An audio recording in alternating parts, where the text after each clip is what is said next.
আসসালামু আলাইকুম প্রিয় দর্শক, অন্য মঞ্চের আলাপচারিতায় আপনাদের সকলকে আমন্ত্রণ জানাচ্ছি। ভারতীয় পররাষ্ট্রমন্ত্রী এস জয়শঙ্করের বাংলাদেশ সফরের পর ভারত বাংলাদেশ সম্পর্কে নতুন মেরুকরণের দিগন্তরেখা খুঁজে পেয়েছিলেন অনেকেই, কিন্তু তার 4 দিনের মাথায় বাংলাদেশের অন্যতম সেরা পেসার মোস্তাফিজুর রহমানকে কেকেআর থেকে বাদ দেওয়ার ঘটনায় কূটনীতির গণ্ডি পেরিয়ে পলিটিক্যাল গুগলি এমন ভাবে ক্রিকেটেও ঢুকেছে তাতে খোদ আম্পায়ারও দিশেহারা। ক্রিকেটীয় উত্তেজনার পারদে বাংলাদেশ যখন ভারতে টি-20 বিশ্বকাপ খেলতে যাবে না বলে হুঙ্কার দিল, তখনই খবর হচ্ছে ভারত সরকার ত্রিপুরার সীমান্তে কারফিউ জারি করেছে। মানে সাম্প্রতিক সময় ভারত বাংলাদেশের সম্পর্কে ফিজি ড্রিঙ্কের রেশ কাটতে না কাটতে সীমান্তে কাঁটাতারের বেড়ায় তিতকুটে লেবুর রসের গন্ধ পাওয়া যাচ্ছে। সূত্রগুলো বলছে, বাংলাদেশের সাম্প্রতিক সময় আইন শৃঙ্খলা পরিস্থিতির অবনতি আর ভারত বিরোধী প্রচারণা বাড়ায় ভারত সরকার বাংলাদেশের সবগুলো সীমান্তে একে একে কড়াকড়ি আরোপ করতে পারে। যদি সত্যি তাই হয়, তাহলে ভারত থেকে চাল সহ প্রচুর পরিমাণ পণ্য আমদানি বাণিজ্য কি হুমকির মুখে পড়বে? সাম্প্রতিক উত্তেজনার আশঙ্কা দেখা দিয়েছে পাকিস্তানের সঙ্গে ভারতের ক্রিকেটীয় সম্পর্ক যেমন তলানিতে ঠেকেছে, বাংলাদেশের ক্ষেত্রেও পরিস্থিতি সেদিকেই মোড় নিচ্ছে কিনা। সাথে যোগ হয়েছে, সীমান্তে যদি ভারত আরো কড়াকড়ি আরোপ করে তাহলে সীমান্তের সংঘাত কি আসন্ন? বিস্তারিত জানতে চলুন যাওয়া যাক বিশ্লেষণে। দেশের সাবেক প্রধানমন্ত্রী খালেদা জিয়ার শেষকৃত্যে যোগ দিতে ঢাকায় এসেছিলেন ভারতের পররাষ্ট্রমন্ত্রী এস জয়শঙ্কর। বাংলাদেশের অন্তর্বর্তী সরকার আমলে এটা ছিল ভারতের প্রথম কোনো মন্ত্রীর বাংলাদেশ সফর। কারণটা সবারই জানা, শেখ হাসিনা সরকারের পতনের পর শেখ হাসিনা ও সংখ্যালঘু ইস্যু নিয়ে দুই দেশের অভ্যন্তরে ঘোট পাকানোর রাজনীতির কারণে ভারত ও বাংলাদেশের সম্পর্ক শরণার্থিত কালের মধ্যে সবচেয়ে বেশি তলানিতে। কিন্তু জয়শঙ্করের সফরের পর অনেকে ধারণা করেছিলেন খারাপ হওয়ার সম্পর্ক ভালোর দিকে মোড় নিচ্ছে। ভারতে ফিরে গিয়ে জয়শঙ্কর প্রতিবেশীর আচরণ কেমন হওয়া উচিত সেটি নিয়ে কূটনৈতিক বার্তাও দেন। বিশেষ করে আঞ্চলিক নিরাপত্তা ইস্যুতে ভারত যে কোনো ধরনের ছাড় দিবে না সেটি বেশ কূটনৈতিক কায়দায় বুঝিয়ে দিয়েছেন জয়শঙ্করের। সে বক্তব্য নিয়ে নানা মহলে চলছিল বিশ্লেষণ, তবে সে বিশ্লেষণ ডানা বাঁধতে না বাঁধতে আলোচনায় আসে বাংলাদেশের কার্টার মাস্টার মোস্তাফিজের ইস্যু। সেটির আলোচনা যখন চলছে তখনই ভারতীয় গণমাধ্যমে খবর এলো বাংলাদেশ ভারত ত্রিপুরার সীমান্তে রাত্রিকালীন কারফিউ জারির। গোমতী ও পশ্চিম গারো হিলস জেলায় সন্ধ্যা 6টা থেকে সকাল 6টা পর্যন্ত এই কারফিউ জারি করা হয়েছে। দক্ষিণ ত্রিপুরার গোমতী জেলার ম্যাজিস্ট্রেট রিঙ্কু লাথার এই আদেশ জারি করেন। এটি 28 ফেব্রুয়ারি 2026 পর্যন্ত বলবৎ থাকার কথা রয়েছে। ত্রিপুরার সাথে বাংলাদেশের 856 কিলোমিটার দীর্ঘ সীমান্ত রয়েছে, যা অত্যন্ত দুর্গম এবং চোরাচালানের জন্য পরিচিত। বিএসএফ এর গোয়েন্দা তথ্য অনুযায়ী বাংলাদেশের পার্বত্য চট্টগ্রামের পিসিজেএসএস এবং ইউপিজিএফ এই দুটি সশস্ত্র গোষ্ঠীর গতিবিধি বেড়ে যাওয়ায় এই পদক্ষেপ নেওয়া হয়েছে। ভারতীয় বিএসএফ এর গোয়েন্দা রিপোর্টে বলা হয়েছে এই গোষ্ঠীগুলো অস্থিতিশীল পরিবেশের সুযোগ নিয়ে ভারতে অনুপ্রবেশ করে বিশৃঙ্খলার সৃষ্টি করতে পারে। তবে বিশ্লেষকেরা মনে করছেন সীমান্তের এই কড়াকড়ি আসলে শেখ হাসিনা ইস্যুতে বাংলাদেশের বর্তমান প্রশাসনের সাথে ভারতের টানাপোড়েনের একটি বহিঃপ্রকাশ। কূটনৈতিক মহলের গুঞ্জন হলো এটি এমন একটি সময় করা হচ্ছে যেটি কেবল নিরাপত্তা নয়, বরং বাংলাদেশের বর্তমান সরকারকে একটি মনস্তাত্ত্বিক চাপ দেওয়ার কৌশল হতে পারে। এর আগে গত মেতে বাংলাদেশের সিলেট সীমান্তে রাত্রিকালীন কারফিউ জারি করে ভারত। আন্তর্জাতিক সীমান্তের শূন্য রেখা থেকে 500 মিটার এলাকা জুড়ে এই কারফিউ বলবৎ আছে। সেই থেকে বেশ কয়েকবার সিলেট সীমান্তে উত্তেজনা ছড়িয়েছে। কূটনৈতিক একাধিক সূত্র বলছে ভারত তার একাধিক সীমান্তে আরো বেশি কড়াকড়ি আরোপ করতে পারে। বিশেষ করে বাংলাদেশের জাতীয় সংসদ নির্বাচনের আগে আইন শৃঙ্খলা পরিস্থিতির অবনতি ও ভারত বিরোধী প্রচারণা আরো বাড়তে পারে, এমন আশঙ্কায় ভারত সরকার এই পদক্ষেপ নিতে পারে।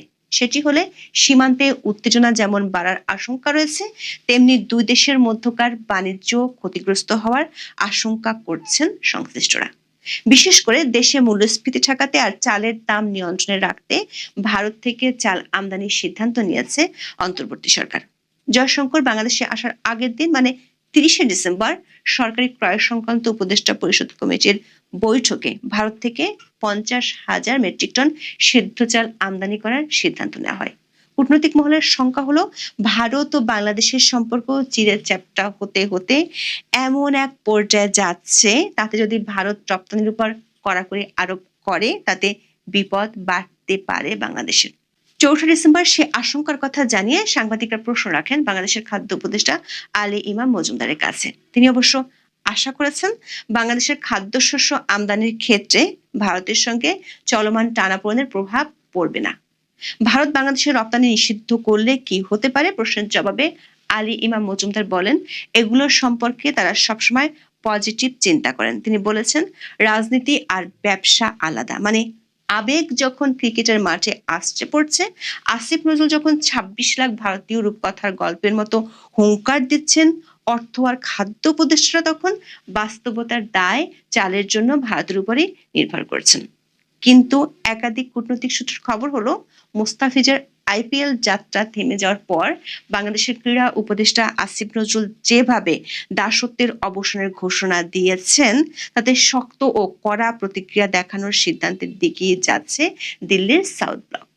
দর্শক, ২০২৬ সালের আইপিএল নিলামে ২ কোটি রুপির বেস্ট প্রাইস থেকে শুরু হওয়া সেই বিডিং যুদ্ধে চেন্নাই সুপার কিংস এবং দিল্লি ক্যাপিটালসের মতো জায়ান্টদের হারিয়ে কেকেআর যখন ফিসকে নিজেদের ডেরায় টানলো, তখন বাংলার ক্রিকেট প্রেমীদের মনে এক ধরনের নস্টালজিক গর্ব কাজ করছিল। তখন বাংলাদেশের ক্রিকেট ভক্তদের মধ্যে এক ধরনের খুশির জোয়ার বয়ে গিয়েছিল। ৯.২০ কোটি রুপি যে কোনো বাংলাদেশি খেলোয়াড়ের জন্য এটি ছিল আইপিএল ইতিহাসের সর্বোচ্চ মূল্য। তবে সেই গর্বের বেলুন ফুটো হতে সময় লাগলো না, মাত্র কয়েক সপ্তাহ। ভারতীয় ক্রিকেট বোর্ড বিসিসিআই এর পক্ষ থেকে কেকেআর কে নির্দেশ দেওয়া হয় মুস্তাফিজকে স্কোয়াড থেকে রিলিজ করে দিতে।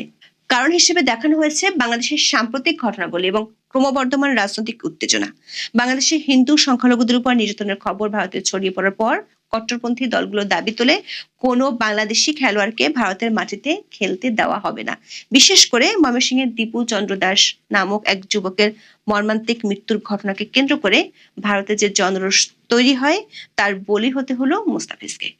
ভারতের ক্ষমতাসীন দল বিজেপির প্রভাবশালী নেতা কৌস্তুভ বাগচি এবং বেশ কিছু হিন্দু ধর্মীয় সংগঠন কেকেআর এর এই সিদ্ধান্তের বিরুদ্ধে সরাসরি যুদ্ধ ঘোষণা করেছিল। তাদের যুক্তি ছিল, বাংলাদেশে যখন সংখ্যালঘুদের উপর কথিত নির্যাতন চলছে, তখন একজন বাংলাদেশি ক্রিকেটারকে কলকাতায় আতিথেয়তা দেওয়া এবং কোটি কোটি রুপি আয়ের সুযোগ করে দেওয়া জাতীয় স্বার্থের পরিপন্থী। কেকেআর এর মালিক শাহরুখ খানকেও দেশ বিরোধী তকমা দিতে কুণ্ঠাবোধ করেননি কিছু ধর্মীয় নেতা। বিসিসিআই এই গণরোষ ও সম্ভাব্য নিরাপত্তার ঝুঁকির দোহাই দিয়ে কেকেআর কে বাধ্য করে মুস্তাফিজের চুক্তি বাতিল করতে। মুস্তাফিজকে বাদ দেওয়ার খবর বাংলাদেশে পৌঁছানোর পর অন্তর্বর্তী সরকারের কয়েকজন উপদেষ্টা ব্যাটে বলে ছক্কা হাঁকাতে শুরু করেন। ক্রীড়া উপদেষ্টা আসিফ নজরুল তার ফেসবুক বার্তায় বিসিসিআই এর এই নীতিকে উগ্র সাম্প্রদায়িক বলে মন্তব্য করেন। সাংস্কৃতিক উপদেষ্টা মোস্তফা সরোয়ার ফারুকী বিষয়টিকে লজ্জাজনক বলে দাবি করেন। তথ্য সম্প্রচার উপদেষ্টা সৈয়দা রিজওয়ানা হাসান বাংলাদেশে আইপিএল সম্প্রচার বন্ধ করার আইনি ভিত্তি খতিয়ে দেখার ইঙ্গিত দিয়েছেন। তবে বাংলাদেশের গণমাধ্যমের খবর হলো, বাংলাদেশ ক্রিকেট বোর্ড বিসিবির অবস্থান ছিল প্রথমে একটু রক্ষণাত্মক, পরে হয়েছে মারমুখী। শুরুতে বিসিবি পরিচালকদের অনেকে ভারতের সাথে সরাসরি সংঘাতে যেতে চাননি। শনিবার রাতে ভার্চুয়াল সভায় তারা কেবল একটি ব্যাখ্যামূলক চিঠি পাঠানোর কথা ভেবেছিলেন। এমনকি বিসিবি সভাপতি আমিনুল ইসলাম বুলবুলও শুরুতে কিছুটা সাবধানী ছিলেন। তবে রবিবারের সূর্য ওঠার সাথে সাথে বিসিবির সুর পাল্টে যায়। সরকার উচ্চ পর্যায়ের গরম সিগন্যাল পাওয়ার পর বিসিবি তাদের জরুরি বৈঠক শেষে জানিয়ে দেয়, বাংলাদেশ দল টি-20 বিশ্বকাপ খেলতে ভারতে যাবে না। বিসিবির আনুষ্ঠানিক বিজ্ঞপ্তিতে জানানো হয়, খেলোয়াড়দের নিরাপত্তা নিয়ে জোরালো সংশয় এবং সরকারের পরামর্শের প্রেক্ষিতে তারা ম্যাচগুলো শ্রীলঙ্কায় সরিয়ে নেওয়ার জন্য আইসিসিকে চিঠি দিয়েছে। বিসিবি পরিচালক খালেদ মাসুদ পাইলট উপদেষ্টা আসিফ নজরুলের সুরেই বলেন, ভারত যদি একজনের নিরাপত্তা দিতে না পারে, তবে পুরো দলের নিরাপত্তা কিভাবে নিশ্চিত করবে? তবে মুস্তাফিজকে বাদ দেওয়ার সিদ্ধান্তটি নিয়ে ভারতীয় মিশ্র প্রতিক্রিয়া দেখা দিয়েছে। বিজেপি নেতা সঙ্গীত সোম এই সিদ্ধান্তকে স্বাগত জানিয়ে বলেছেন, এটি ১০০ কোটি সনাতনী ভারতীয় জয়। অন্যদিকে কংগ্রেস সাংসদ শশী থারুর এই ঘটনার তীব্র নিন্দা জানিয়ে প্রশ্ন তুলেছেন, একজন খেলোয়াড়কে কি তার দেশ বা ধর্মের জন্য শাস্তি দেওয়া হচ্ছে? বাংলাদেশ দাবি করেছে তাদের ম্যাচগুলো যেন সহ আয়োজক শ্রীলঙ্কায় সরিয়ে নেওয়া হয়। বিসিবির এই দাবি এখন আইসিসির জন্য এক বিশাল শিল্পীরা। বিসিসিআই ইতিমধ্যে দাবিকে লজিস্টিক্যাল নাইটমেয়ার বা লজিস্টিক দুঃস্বপ্ন হিসেবে মন্তব্য করেছেন। তাদের যুক্তি হলো, টিকিট কাটা শেষ হোটেল বুকিং হয়ে গেছে, ব্রডকাস্ট ক্রু সাজানো, এখন হুট করে ভেন্যু বদলানো অসম্ভব।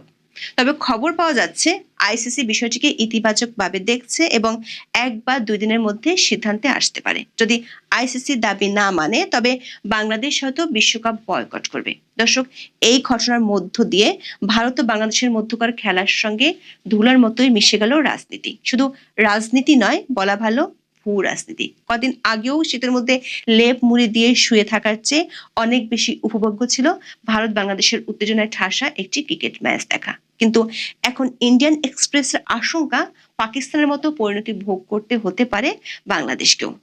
পাকিস্তানের সঙ্গে ভারতের ক্রিকেটীয় সম্পর্ক যেমন তলানিতে ঠেকেছে, বাংলাদেশের ক্ষেত্রেও পরিস্থিতি সেদিকেই মোড় নিচ্ছে বলে আশঙ্কা করা হচ্ছে। 2012-13 মৌসুমের পর থেকে ভারত ও পাকিস্তানের মধ্যে কোনো দ্বিপাক্ষিক সিরিজ হয় না। দুই দল কেবল আইসিসি বা এসিসি ইভেন্টের মুখোমুখি হয়, তাও নিরপেক্ষ ভেন্যুতে। ইতিমধ্যে চলতি বছরের শেষ দিকে ভারতের নির্ধারিত বাংলাদেশ সফরও আপাতত স্থগিত রাখা হয়েছে। এমনকি ভবিষ্যতে দুই দেশকে হয়তো কেবল নিরপেক্ষ ভেন্যুতেই একে অপরের মুখোমুখি হতে দেখা যাবে। বিশ্লেষকদের আশঙ্কা, ভারত বাংলাদেশ ক্রিকেটীয় সম্পর্ক এখন সেই একই শীতল যুদ্ধের দিকে এগোচ্ছে, যেখানে মাঠের খেলার চেয়ে জাতীয়তাবাদ আর বিদ্বেষ বেশি জায়গা করে নিচ্ছে। তবে বাংলাদেশের ক্রিকেট সংশ্লিষ্টরা মনে করেন, রাজনীতি যখন ক্রিকেটকে গ্রাস করে তখন সবচেয়ে বেশি ক্ষতিগ্রস্ত হয় ছোট বোর্ডগুলো। রাজনীতি আর ক্রিকেটের এই ককটেল বাংলাদেশের জন্য বেশ তেতো হতে পারে।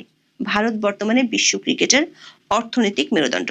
বিসিসিআই একাই আইসিসির লভ্যাংশের 38.5% নিয়ন্ত্রণ করে। অন্যদিকে বাংলাদেশের লভ্যাংশ মাত্র 4.46%। বিসিবির মোট সম্পদের পরিমাণ প্রায় $51 মিলিয়ন, কিন্তু এর একটি বিশাল অংশ আসে ভারতের সাথে দ্বিপাক্ষিক সিরিজ থেকে।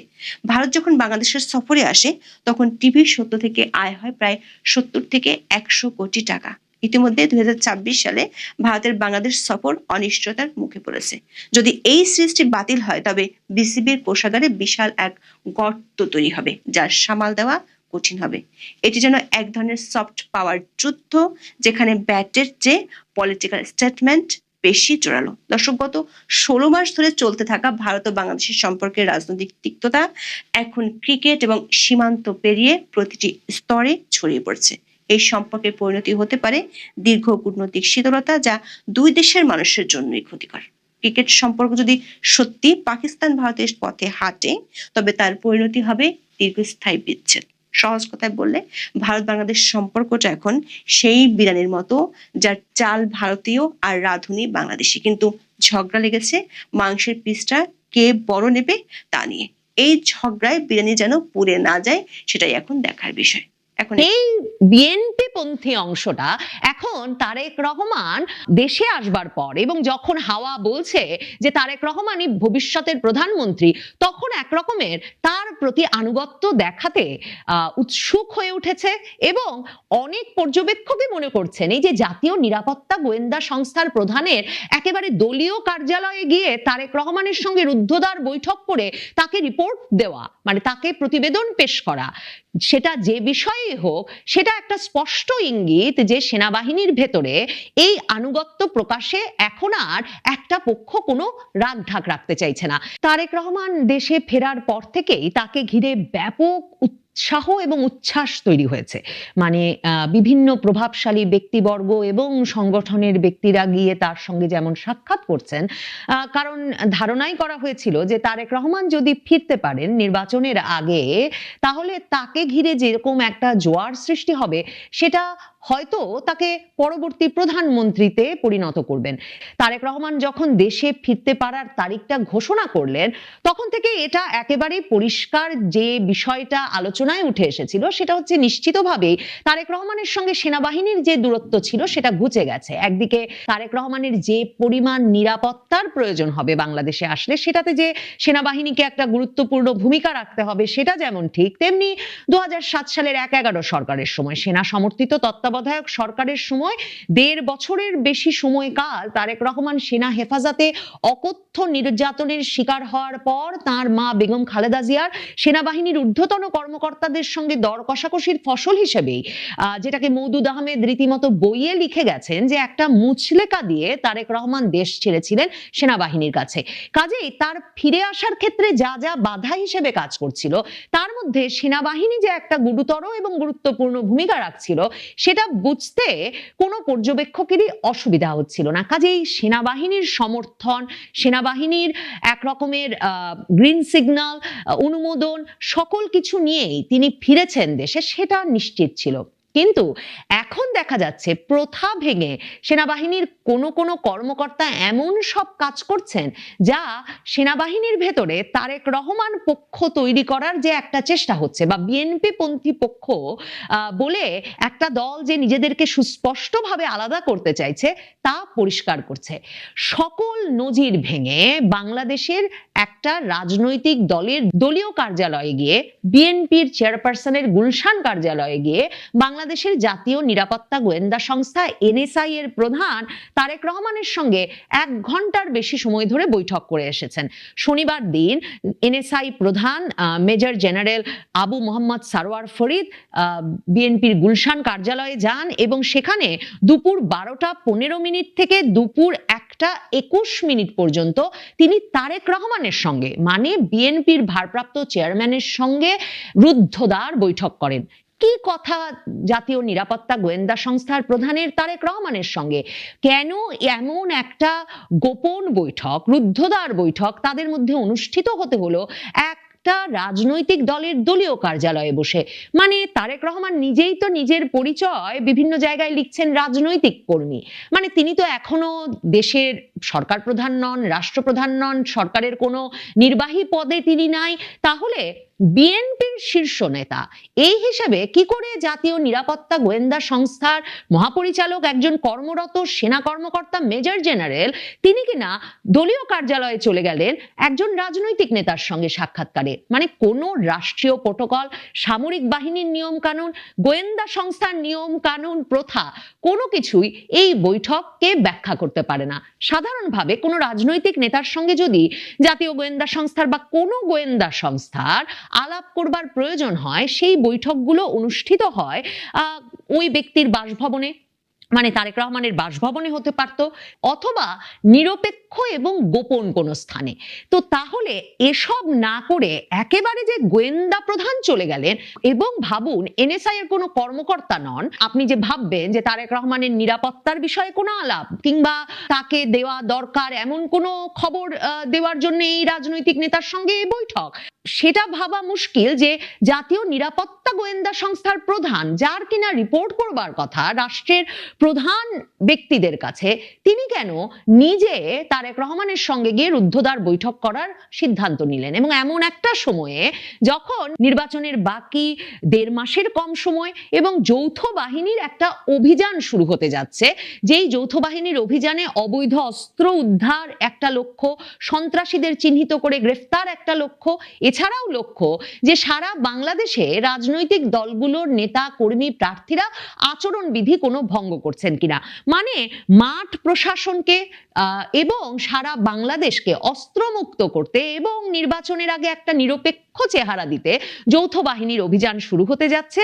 আর তার আগে আগে জাতীয় নিরাপত্তা গোয়েন্দা সংস্থা এনএসআই এর প্রধান ঠিক কি তথ্য দিতে তারেক রহমানের সঙ্গে সাক্ষাৎ করলেন? দেখুন, এনএসআই, ডিজিএফআই এর মতো গোয়েন্দা সংস্থাগুলোর কাছে সবচেয়ে স্পর্শকাতর, সবচেয়ে গুরুত্বপূর্ণ তথ্যগুলো থাকে। মানে এই গোয়েন্দা সংস্থাগুলোর কাছে কিন্তু এর মধ্যে একটা ম্যাপ থাকার কথা, মানে একটা প্রকৃত ধারণা থাকার কথা মাঠ পর্যায়ের তথ্য বিশ্লেষণের মাধ্যমে, গোয়েন্দা তথ্য বিশ্লেষণের মাধ্যমে, যাতে তাদের জানবার কথা মাঠ পর্যায়ে কোন আসনে কোন প্রার্থী শক্তিশালী, কোন আসনে কোন প্রার্থীর সঙ্গে কোন প্রার্থীর সংঘাত হতে পারে, কোথায় কে কি ভূমিকা পালন করে পুরো হিসেব নিকেশ বদলে দিতে পারে। তারেক রহমানের সাথে রুদ্ধদ্বার বৈঠক করতে গিয়ে এই জাতীয় গোয়েন্দা সংস্থার প্রধান, এনএসআই প্রধান কি তাকে নির্বাচনী প্রস্তুতি সম্পর্কে তাদের কাছে যেসব তথ্য, সেসব তথ্য আগাম জানিয়ে দিয়ে এই দলের প্রতি তার আনুগত্য প্রকাশ করে এলেন? আসলে সেনাবাহিনীর মধ্যে এই ভাগটা 2024 আগস্টের পর থেকে স্পষ্ট হওয়া শুরু হয়।